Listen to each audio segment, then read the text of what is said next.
Oi, gente, tudo bom? Eu sou a professora Mariana Libonati, eu sou publicitária, especialista em marketing, mestre em consumo.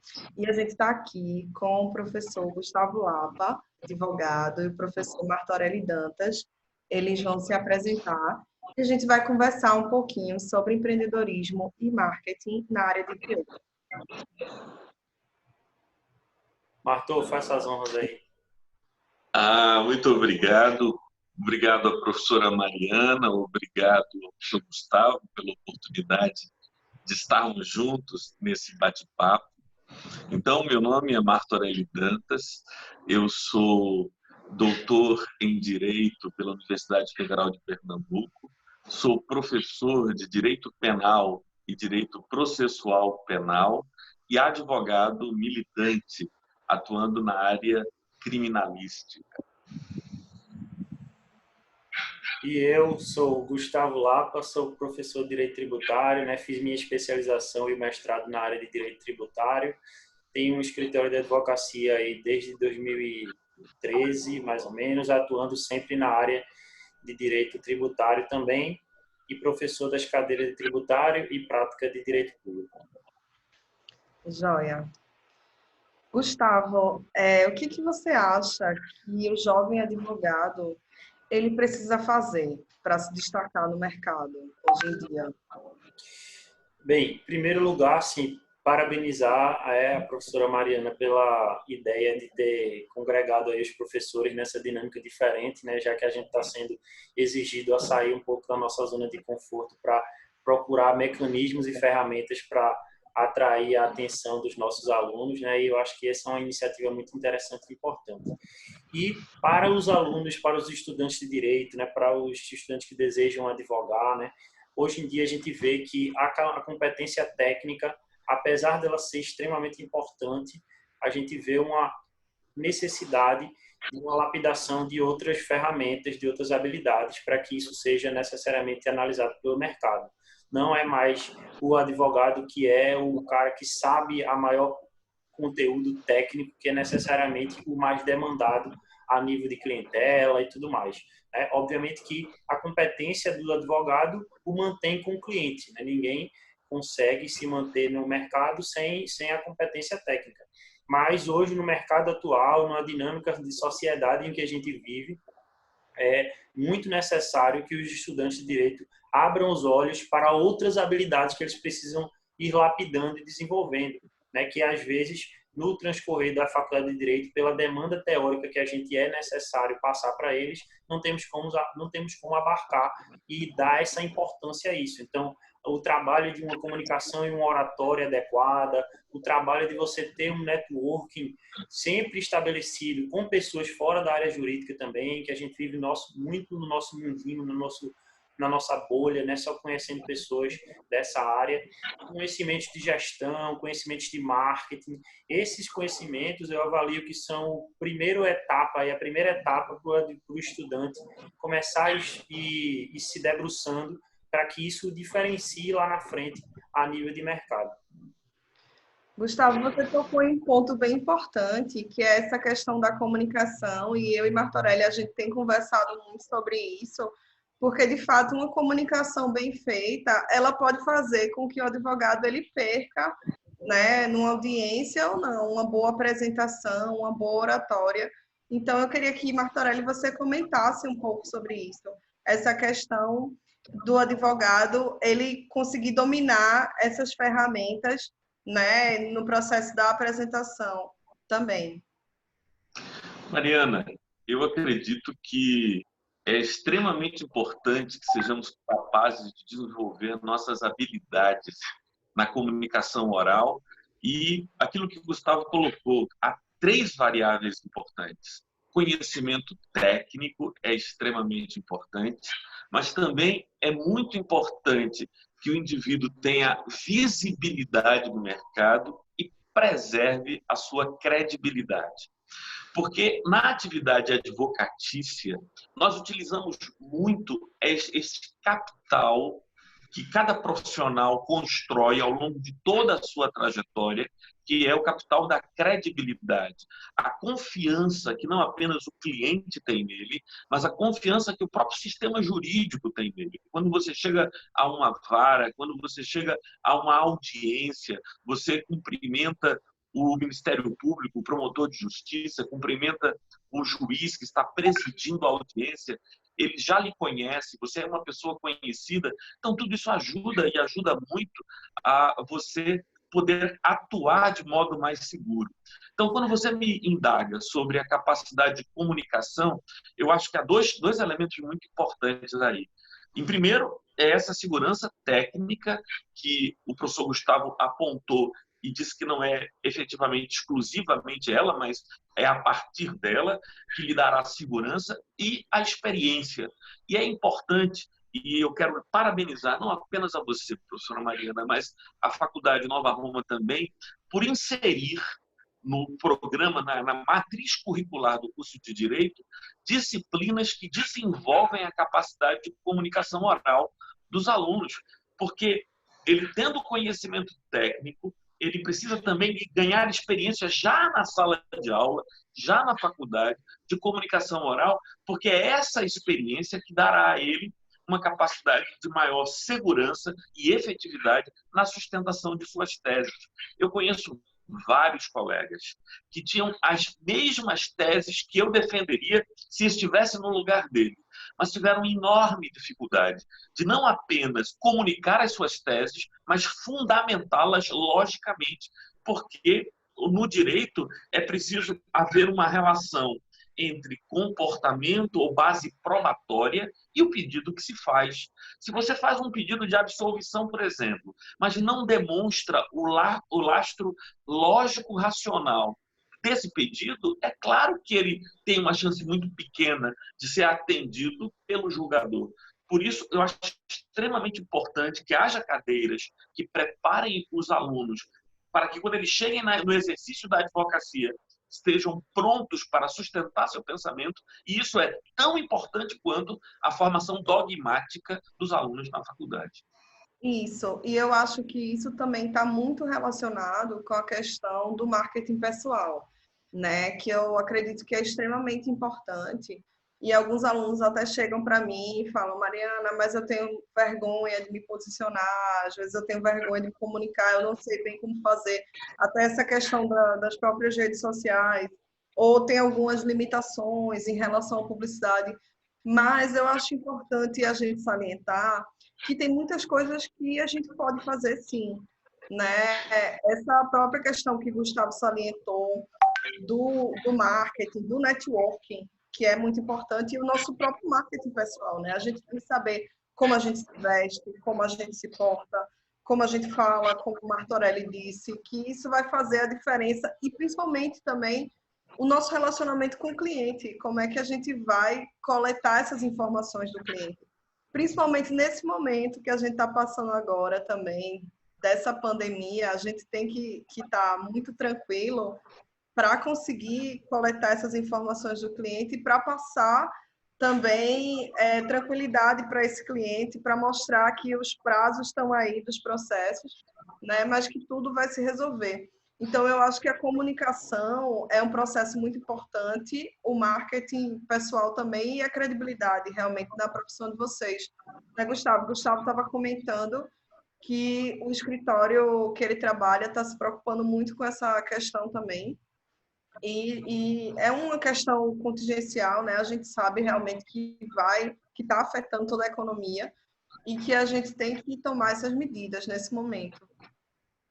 Sem dúvida, assim, essa questão do marketing pessoal é importante pelo seguinte, assim, hoje em dia, se você não interpretar que houve uma alteração em como o conteúdo, e aqui eu falo conteúdo da forma mais ampla possível, conteúdo, seja ele de entretenimento, informativo, conteúdo de forma geral, ele passou a uma forma de ser consumido, se tornou diferente. Então, qualquer um que trabalha com a ideia de passar adiante qualquer mensagem, seja lá qual for, mesmo um comediante, ele sabe que hoje em dia o mercado é outro. Você absorve e as pessoas chegam ao seu conteúdo de uma forma diferente. Tem uma frase que é: Quem não for .com vai ser .fora.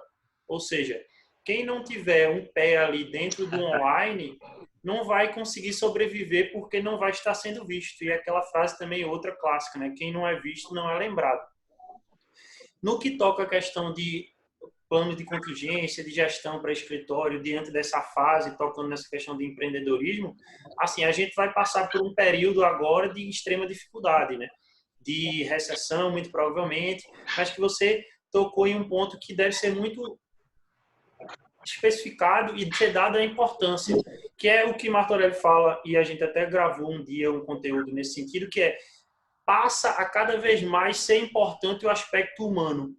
Em um momento de quarentena, um momento onde a gente se isola, as pessoas cada vez mais, os clientes, nos procuram para ter o contato, porque a falta de contato também gera esse distanciamento. Então, tipo, o fato de você estar recluso não quer dizer que você também não possa se aproximar de formas diferentes dos clientes. Então, o pós-venda, que a gente chama na parte empresarial, é mais importante ainda nesse momento agora, porque muitos clientes achavam antes que não eram tanto dado a assistência a eles, porque a gente ligava, tinha contato físico e tudo mais, que agora a gente vai precisar usar desse período para ter um contato totalmente diferente, porque senão se perde esse vínculo e a dificuldade para se manter a clientela e tudo mais é muito maior. Então, assim, essa é a ideia geral. Depois a gente pode até aprofundar mais no que fazer. A gente, Mari, até queria uma aula específica sobre o que fazer em épocas de crise. Isso aí é uma coisa que vai demorar mais para a gente falar, mas a ideia central é essa. Eu queria complementar isso que você está dizendo, porque, de fato, é fundamental que o cliente sinta segurança. Eu digo aos meus alunos que o primeiro produto que o advogado entrega ao seu cliente é a segurança. O cliente lhe procura, ele está aflito, ele está inquieto, ele se sente inseguro, ele teme a mão pesada do Estado sobre ele, e o advogado, que não pode prometer o que não está sob o controle dele, mas deve passar ao seu cliente segurança. Lá no escritório, nós tomamos uma providência.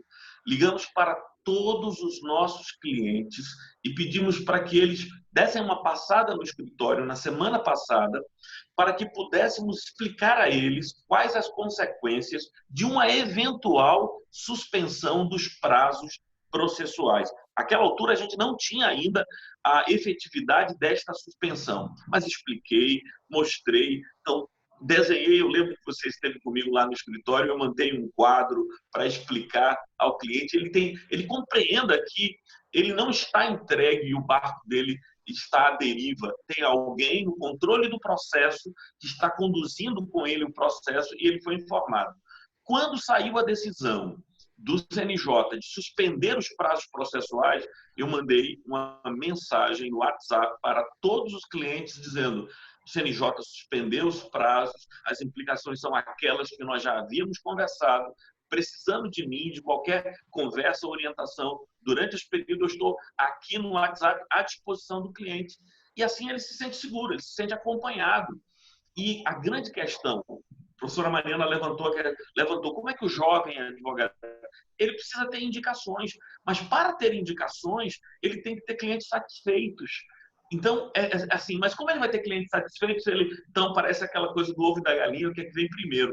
Mas mesmo um profissional que, como eu, como você, Gustavo, já está há muito tempo no mercado, precisa manter a satisfação do seu cliente para que ele esteja seguro, ele esteja tranquilo e confiante de que está bem representado no processo pelo seu advogado. Porque é muito difícil hoje em dia, né? Principalmente até por conta da questão da competição no mercado, o cliente se sentir satisfeito e se sentir fiel também. Então, por isso que esse processo é tão importante, de você estar ali acompanhando e tentar fidelizar esse cliente. A gente estava conversando sobre o que é possível fazer na questão do marketing da advocacia, e o marketing realmente ele é tudo e ele está em todo lugar. Então, a gente tem um conceito em marketing, que é o marketing de experiência, que é essa experiência que você proporciona para o cliente dentro do seu escritório, desde o momento que ele entra, o cafezinho que você serve, até todo esse acompanhamento do processo dele que você dá, né, todo esse processo. Então, mesmo que seja por teletrabalho, ele tem que se sentir acompanhado, né? Ele tem que sentir que ali é uma experiência positiva para que ele passe o boca a boca positivo. As pesquisas mostram que um cliente satisfeito, ele tende a falar para uma média de 5 pessoas, e um cliente insatisfeito, ele vai falar para 10 pessoas ou mais. Imagina nas redes sociais, né? Então, assim, a gente tem que realmente tomar esse cuidado. E hoje em dia, a gente consegue fazer uma série de ações, principalmente utilizando a ferramenta online, né? Como o Gustavo também citou. Então, por exemplo, a gente está nesse momento de crise, a gente pode, como escritório de advocacia, se utilizar disso e falar sobre esse tema, né? Utilizar o marketing de conteúdo nas redes sociais e falar no nosso site, nas nossas redes sociais, quais são as consequências disso para o trabalhador, por exemplo, né, em relação à legislação, porque é isso que o nosso público quer ouvir, é isso que as pessoas têm interesse. E fora outras dicas, né, de ficar em casa, de dicas de limpeza, enfim, dicas relacionadas a isso e de como está sendo feito o trabalho para reforçar, mais uma vez, essa questão do comprometimento com o cliente. Quer dizer que o vírus da insatisfação é muito mais contagioso do que o vírus da satisfação. Com certeza. E é a questão do buzz marketing, né, Martorelli? Assim, é muito rápido. O nome, especificamente, é marketing viral. É marketing viral, que é o boca a boca, né? E esse boca a boca negativo, ele é muito rápido, ele pode manchar essa credibilidade de vocês, que é muito difícil de ser construída, porque esse boca a boca ainda é muito forte, né? Ah, eu gostei do trabalho que fiz com o Gustavo, indico para outra pessoa. Então, ainda é muito forte essa questão do nome, né? Enfim. Então, por isso que tem que tomar um cuidado muito grande, porque vocês são a marca de vocês, né? Por isso que essa questão do marketing é tão forte. E aí tem outro ponto também na área jurídica que vocês podem fazer, que é o patrocínio de eventos, né? Esse é outro ponto bem importante, porque se você patrocina um evento, ou na sua área ou em outra área, você está ali reforçando a sua marca dentro do seu público. Depende muito da estratégia que você quer alcançar. Mas, por exemplo, você tem que ver antes se vai ser uma estratégia B2B, business to business, empresa a empresa, ou business to customer, né, direto para um cliente final. Mas se você quer, por exemplo, uma empresa de marketing digital, você quer atingir, e você vai patrocinar um evento desse, e você trabalha com direito digital, você está ali onde está seu público, né? E você está divulgando um pouquinho sobre o seu escritório. Então, é esse tipo de estratégia que você tem que buscar. Cada área também depende muito da estratégia do cliente que você quer atingir, né? Você tem que fazer uma leitura de tipo, será que o meu cliente que eu quero como advogado está nessa plataforma, né? Se às vezes é um cliente de empresarial, que é um cliente que o nível do seu cliente é ali entre 45 para 60 anos que você está buscando. Então, tipo, será que ele usa de fato Instagram ou será que ele usa mais e-mail? Será que ele se estaria mais predisposto a acompanhar um LinkedIn ou até procurar pelo Google para você fazer um blog ou você ter acesso a um SEO, um tráfego orgânico e posicionar melhor seu site no Google, porque às vezes a pessoa confunde assim o fato de não achar que tal estratégia está sendo bem sucedida com a finalidade que ela está aplicada ali, entendeu? Tem que ver qual é... E isso é a maior dificuldade para o advogado iniciante, porque às vezes ele não sabe qual é para onde ele quer atacar, entendeu? Para onde ele quer atingir. Por isso, Gustavo, que eu acho que é tão importante você fazer um plano de negócios, né, inicialmente, porque o planejamento, ele é exatamente isso, ele dá um norte, ele dá uma base para onde você quer ir. Então, você vai ali pensar, poxa, quais são os serviços que eu vou prestar? Como é que eu vou me diferenciar nesse mercado aí de Oceano Azul, de Oceano Vermelho, desculpa, que já está cheio de escritórios de advocacia. Então, o que é que eu vou fazer de diferente?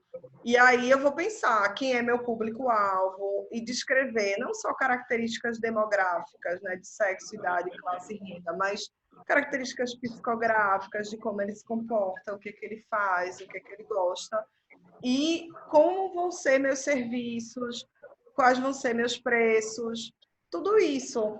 E aí, uma projeção de quanto eu pretendo ganhar, tudo isso tem que estar muito claro. Quem vão ser meus sócios, qual o perfil dos meus sócios, como é que vão funcionar as operações dentro da minha empresa, para estar tudo muito claro. Porque, assim, eu sempre falo para os alunos a importância, por exemplo, de ver os sócios, né? De escolher bem os sócios.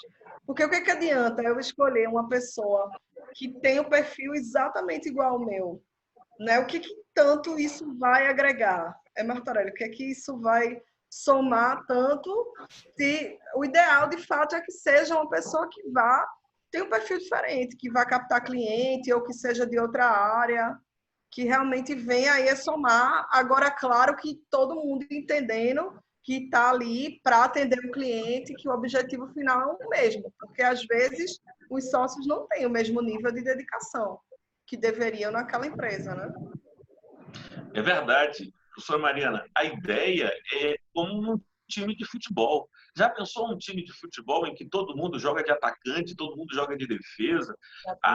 Na verdade, o que devemos ter são especialidades diferentes, ou mesmo numa área como no meu escritório, onde todo mundo faz criminal, mas alguém cuida dos prazos, outra pessoa participa das audiências, outra pessoa está destinada a fazer as sustentações orais nos tribunais superiores e no tribunal do júri. Cada um tem a sua habilidade específica e assim o escritório pode caminhar. A gente se sente seguro, então não estou preocupado com os prazos. Eu sei que existem pessoas extremamente responsáveis para cumprir os atos burocráticos necessários, que produzirão peças adequadas. Por outro lado, ninguém no meu escritório está angustiado pensando como vai se portar durante a audiência ou sustentação oral perante os tribunais superiores, porque essa praia é a minha, sou eu que vou estar lá e vou dar a cara em nome do escritório. Então, o escritório é um time, e assim tem que ter um caráter de complementariedade necessário para que passe esse equilíbrio para o próprio escritório. Agora, um detalhe que eu gostaria de comentar da experiência do meu escritório. Você sabe qual é a principal fonte de clientes para mim? Dificilmente alguém está andando aí e tem um telefonema, uma situação de urgência na área criminal e você vai ligar para mim. Como é que acontece? Eu tenho um excelente relacionamento, graças a Deus, construído ao longo de mais de 20 anos, com escritórios de advocacia de outras áreas, que não são as áreas criminais. E aí, quando um cliente de um escritório que trabalha com a esfera civil, com a esfera trabalhista, com a esfera tributária, e aparece um problema na área criminal, então, o que é que esse advogado, amigo, companheiro, parceiro faz? Ele entrega o meu cartão, ou ele dá o meu telefone, ou ele passa o meu contato. Essa é a primeira fonte de clientes no meu universo. A segunda fonte de clientes que eu tenho são os meus alunos, que aprenderam comigo paixão pelo ofício. E aí eles me indicam. Então, essas são as principais fontes de clientes na minha experiência profissional. E o professor Martorelli falou um ponto bem importante também, que muitas vezes acontece com os empreendedores, que é saber delegar e saber liderar o time. É um time, né? E você tem que entender que cada um tem uma função importante lá dentro. E você tem que ser um líder, né? Um líder que as pessoas admiram. É um tipo de gestão diferente. Claro que nem todas as empresas estão preparadas para fazer isso, né? Tem ainda muita gente naquela gestão X, aquela gestão passada, onde ainda as decisões são definidas na parte superior da pirâmide e tudo é passado de cima para baixo, né? E não dão espaço para que a equipe realmente sugira coisas novas e seja criativa ali nas decisões e possa ser proativa, intraempreendedora de verdade, né? Ali sugerindo coisas novas. Mas, de fato, o empreendedor, às vezes, ele tem que ter decisões estratégicas, ele tem que ir para a rua, muitas vezes, para buscar parcerias, né? E ele tem que entender que ele precisa confiar no time dele. Ele precisa delegar. Ele não vai ser um povo com vários braços para conseguir fazer tudo. Então, ele precisa realmente confiar no time, né, Gustavo?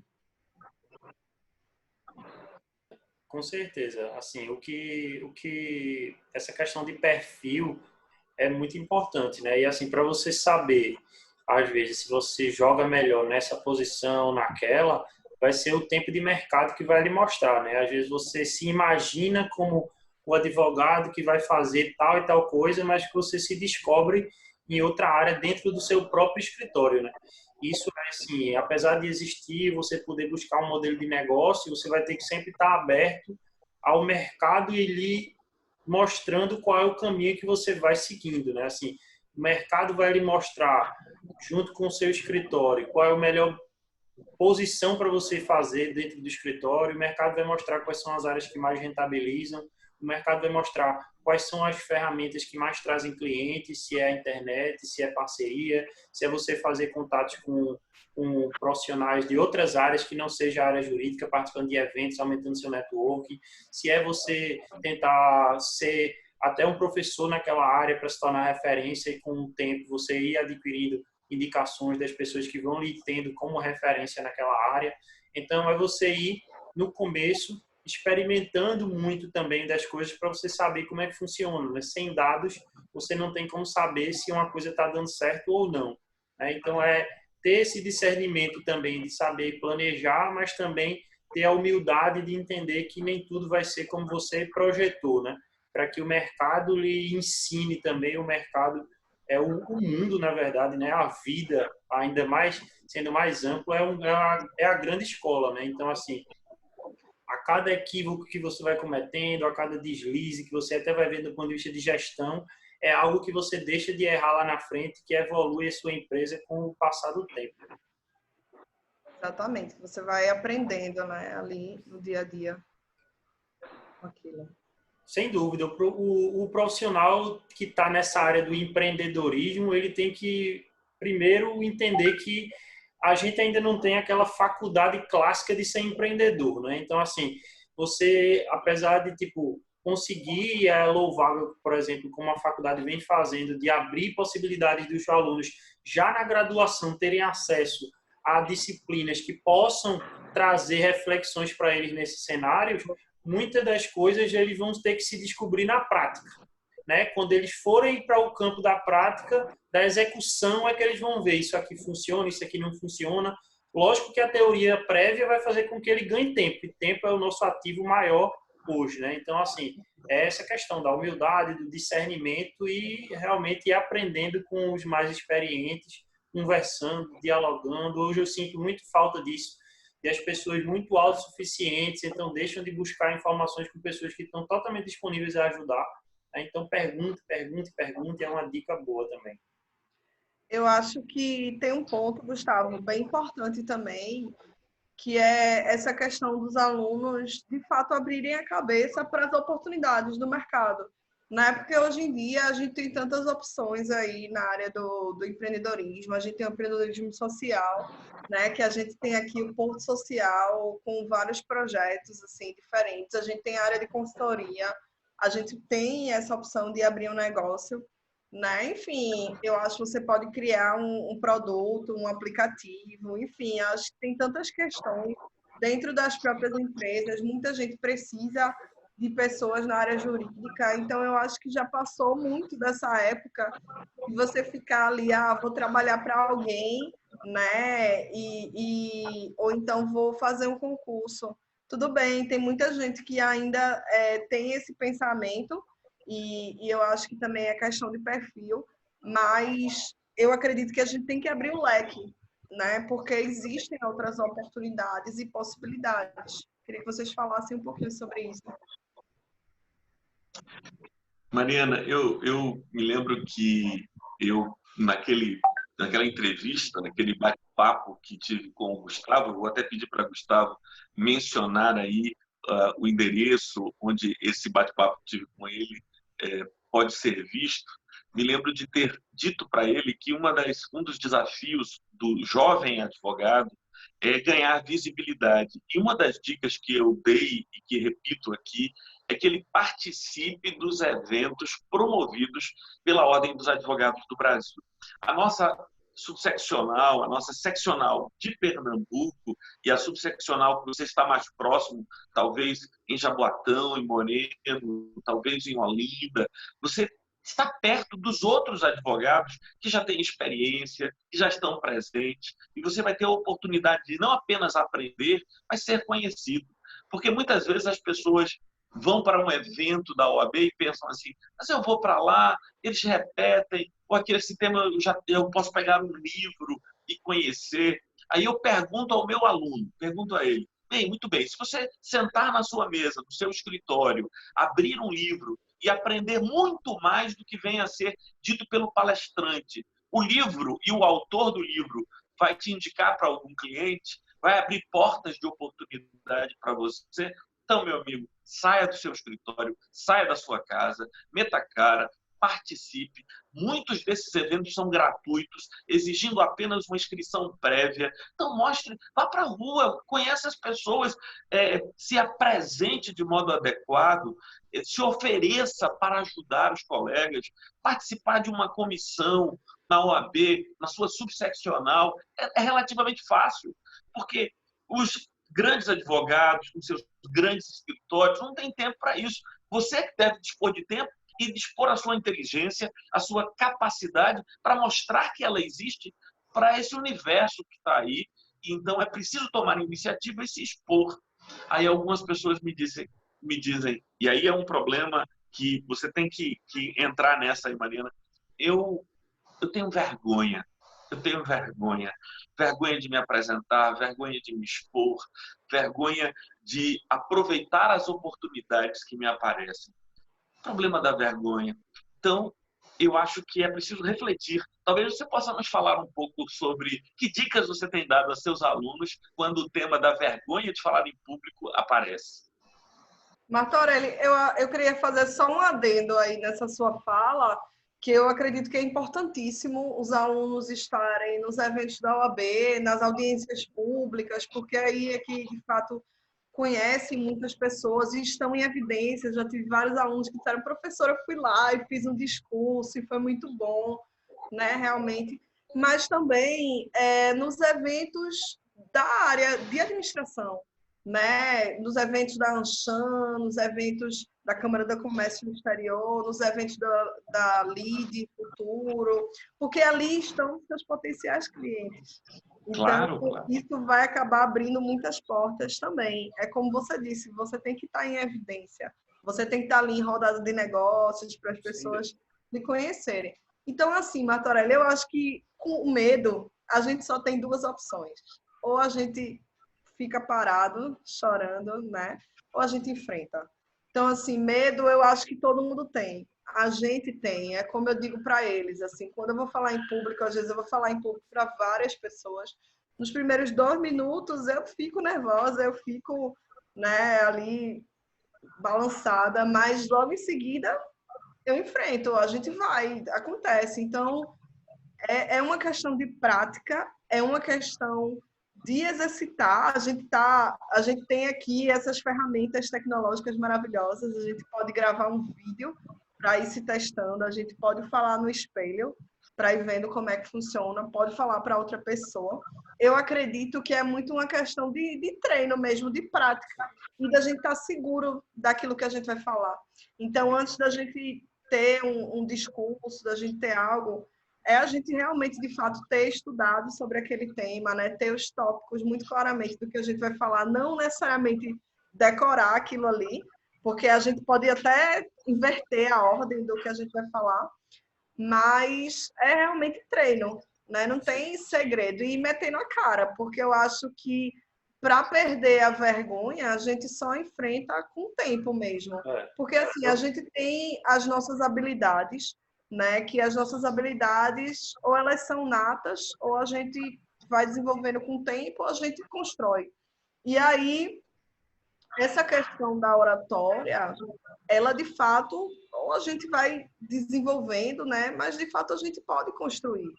Então, é exercício, né? O que eu queria só acrescentar para finalizar minha participação é que, assim, a dica disso seja um acumulador de experiências. Eu, com o tempo, percebi que todas as experiências que eu disse não por medo e tudo mais eram experiências que eu deveria ter adquirido logo para ou errar e aquilo se tornar um aprendizado ou simplesmente passar por aquilo para eu também ter tido uma experiência, mesmo que eu não gostasse ou não fosse para mim aquilo, mas eu precisaria ter passado por aquilo. Então a gente às vezes se poda demais, preservando algo que não precisa. A gente basta meter a cara e que a gente, conhecendo novas coisas, experiências, a gente vai cada vez mais se conhecendo o mundo e vendo o que é que faz sentido para a gente. É aquela coisa, o que faz fazer sentido para cada um é o que cada um vai seguir com o seu propósito e por aí vai, né? Para não ficar muito filosófico, porque senão o Martão vai falar mais umas 2 horas aí. Como vocês têm falado também, a própria Nova Roma, né? A gente tem a parceria com o Sebrae. No Sebrae tem vários cursos gratuitos. Então, assim, de fato, para desenvolver habilidades que são importantíssimas e que o mercado vem pedindo. Essa questão do senso crítico, da criatividade, da inovação, de planos de negócio. Então, assim, eu acho que é a gente meter a cara e ir. E nesses cursos, nessas palestras, a gente vai conhecendo mais gente também, que tem interesses parecidos, né? Então, eu acho que é isso mesmo. Ao invés de a gente estar parado, a gente está se movimentando, né? E correndo atrás. E agora, até nessa época de quarentena, tem vários lugares que disponibilizaram vários cursos gratuitos, né? Até Sem a própria dúvida. FGV disponibilizou também. Então, eu acho que é isso. Mariana, eu também nessa linha do professor Gustavo, queria meio que concluir a minha participação também. Faltam 2 minutos aí para a gravação da gente encerrar. Dizendo só o seguinte, faça 2 perguntas quando você se sentir medo. A primeira delas é, o que é que eu tenho a perder? O que é que eu tenho a perder se as coisas não forem perfeitas? A segunda pergunta, o que é que eu tenho a ganhar se der certo? E mete a cara. Tá joia, gente. Muito obrigada, viu? Acho que foi muito produtivo, né? Sem dúvida, vamos repetir. Pois é, acho que a tecnologia às vezes também ajuda a gente, né? Então é isso. Muito obrigada. E quem sabe até expandir também para outros temas, né? Que a gente consegue trazer mais conteúdo para os alunos e a gente ter conversas mais longas. Tá certo. Valeu. Grande abraço. Valeu. Tchau, tchau.